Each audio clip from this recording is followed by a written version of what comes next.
Now to a family fighting for answers, claiming their loved one with special needs was nearly beaten to death.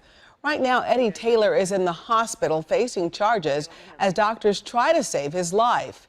Now, his family says he got into a fight with a deputy at the Harris County Jail, but was beaten so severely he was left with a brain aneurysm.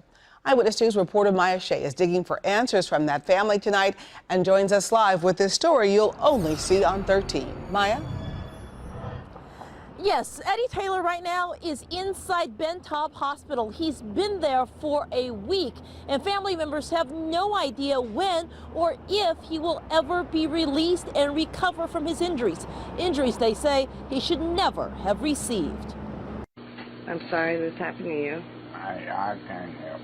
This is video of her brother. Shirley Hardy wishes she never had to share. He just was right. It's the only brother we have.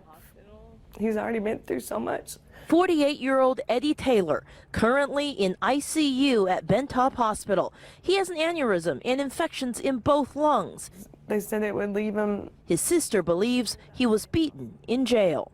It would be like beating a little kid. I mean, I thought the officers were trained to subdue people without hurting them. Family members say Taylor, who suffered severe brain damage after a 1999 car crash, went to Methodist Hospital in Baytown on February 26 to get treated for seizures.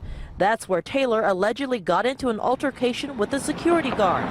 He was arrested and transported to the Harris County Jail, but within a few hours of arriving there, Taylor was rushed to the hospital. Why would somebody who's in custody, why would that person be beaten to the point of having to go to the ICU? Taylor's family has hired attorney Scott Armstrong, who wants to see video of what happened inside the jail. In a statement, the Harris County Sheriff's Department says in part, on February 27, 2017, inmate Edward Dale Taylor assaulted a Harris County detention officer. While gaining control of the inmate, Taylor was forced to the ground where he was injured. We want a full and fair investigation. For now, Taylor remains in the hospital, fighting for his life with a family who vows to fight for answers. Get my brother Eddie Taylor justice to see whoever did this to him behind bars. The family telling me tonight that Eddie Taylor has the mental capacity of 10 or an 11-year-old, and although he has lashed out on occasion, that they say if you spend any time with him, you'll clearly understand he has a mental handicap and doesn't mean to hurt anyone. So we'll keep you updated on development of this story. Live at the medical center, Maya Shea, 13 Eyewitness News.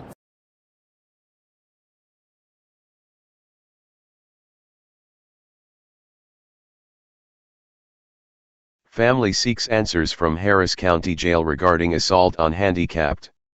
The following post was submitted by Amy Fry. She's the cousin of Eddie Taylor, whose family is seeking answers from the Harris County Jail staff as to what happened to their loved one. Amy stated that, "I have respect for our officers that protect us and watch over our families, but the officers that use their force in an outrageous and irresponsible fashion is unacceptable. In 1999 my cousin, Eddie, was in a horrific car accident with an 18-wheeler that left him physically and mentally handicapped. Recently he was hospitalized with seizures at Methodist Hospital in Baytown. When he left Methodist, Eddie was fully responsive and cleared to follow through with his normal routines by doctors. Upon his release, the hospital called him back in to pick up his medication, and during that time he had an altercation with a hospital security guard. He was then taken into custody by Harris County. During the time Eddie was in custody he sustained injuries that left him unconscious and unresponsive with severe blunt force trauma to the head, which caused an aneurysm, and 2 broken arteries among other injuries. He was put on life support for 48 hours after being transferred by Harris County to Ben Taub Hospital in Houston. No family was allowed to see him despite the fact that doctors were unsure if he would make it through the night because he was technically still in custody. Even though he was unconscious from emergency brain surgery to relieve pressure from his head, he was handcuffed to the hospital bed as if he were a danger to others. Currently Eddie has tubes draining blood from his skull and is being kept in the ICU. His outcome is still unsure as we take it day by day, praying for his recovery. This is an innocent man with previous mental and physical disabilities that did not deserve to be beaten within inches of his life. His voice needs to be heard. Please reshare this and follow his page Justice for Eddie Taylor on Facebook. Get this tag trending, hashtag Justice for Dia Taylor. Amy Fry. Hey Charlotte County, this is Charlotte County Cop Watch, and I wanted to explain what fair use is. You can use pieces of news articles if you're doing it for news reporting, you have commentary, and you're doing it for education purposes. So that's what fair use is, as you can see right here. Another reason why I wanted to make this video is to let you know I have just joined with Patreon. A nice thing with Patreon, I make no money on YouTube. They took the money away years ago, and so this is another way to give, and it's a nice thing too because you can give monthly. You can give $1, $5, $10, whatever. I do 4 to 5 hours a day on trying to wake the sheeple up on how corrupt it is and different ways that you can fight the corruption. So Patreon is a way that you can do it, and then of course the old way is still there. Donate to Sheriff County Cop Watch with PayPal or credit card. So keep that in mind. 4 to 5 hours a day. I make no money, but the corruption happened to me and I'm sick of it, so I'm trying to wake people up. But my wife would love it if if we could get some help out there. There's 47,000 subscribers. Just think if each one of you subscribers just gave let's say actually yes, $1 a month. 47,000 subscribers gave $1 a month.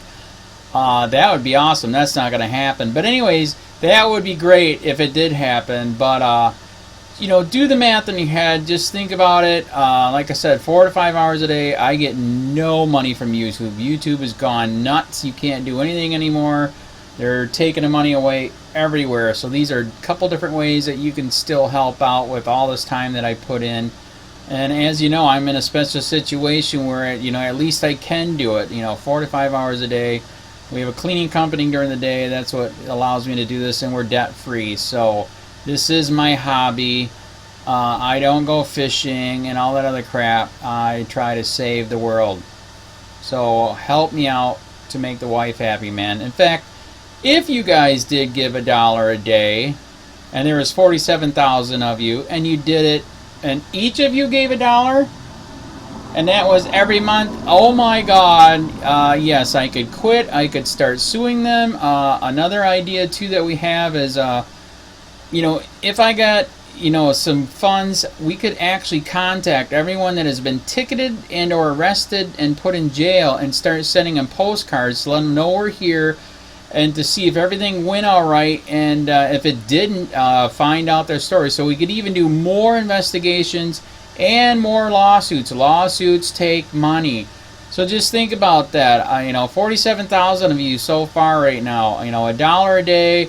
$1 a month on Patreon, or $5 a month Patreon, 10, 20, whatever. Just do the math in your head. Help out. This is a lot of work every single day. Thanks.